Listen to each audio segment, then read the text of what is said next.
Ils sont 5. Ils ont quitté Limoges lundi direction Palou et une zone de recherche précise. L'hôtel Mercure qui s'est effondré vendredi lors du séisme. Dans les bagages de ces pompiers volontaires, du matériel de pointe mis à disposition des Indonésiens. Donc on va déjà utiliser des capteurs sans fil pour voir si vraiment il y a encore une présence humaine vivante sous les décombres. Hier, ces chiens des secours indonésiens ont marqué, c'est-à-dire qu'ils ont peut-être détecté des traces de vie 6 jours après le séisme. 2 étages de l'hôtel se sont complètement effondrés. Dans les décombres, 40 personnes ensevelies. Entre les 2 piliers, là, potentiellement, il y a du monde. Repérage des lieux par les secouristes français et patience. Ce sont les Indonésiens qui décident du rythme des opérations, même si le sens de l'urgence ne semble pas être le même pour tout le monde. On a une suspicion, il faut qu'on rentre. Il faut qu'on lève le doute. Il faut lever le doute, c'est tout lever le doute qu'on rentre. Ils sont chez eux, ils s'organisent, donc on se met à disposition. Voilà.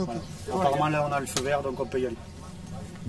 Une quinzaine de minutes d'exploration et à l'arrivée, toujours un peu d'espoir. Peut-être un petit bruit. Peut-être. Ouais. Mais en plus, c'est pas du bruit régulier, si tu veux, c'est pas un goutte à goutte. C'est pas un goutte à goutte. Ça fait tac, tac, tac, puis ça revient. Et... À quelques mètres, les familles des disparus qui attendent, exaspérées. Elles pointent du doigt l'insuffisance des secours depuis une semaine. Si seulement les opérations avaient commencé plus tôt, ma nièce aurait pu être sortie, blessée, mais vivante. Là, je n'ai plus d'espoir qu'elle soit vivante. Les familles n'y croient plus. Quatrième, il n'y a rien. Et les secouristes français, 1 heure plus tard, se rendent aussi à l'évidence. Toujours pas de traces de survivants entre les plaques de béton.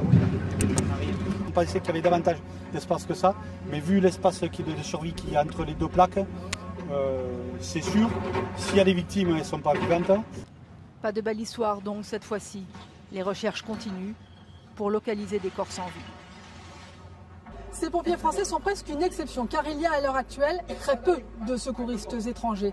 L'Indonésie en effet entend gérer seule au maximum les conséquences du séisme et du tsunami.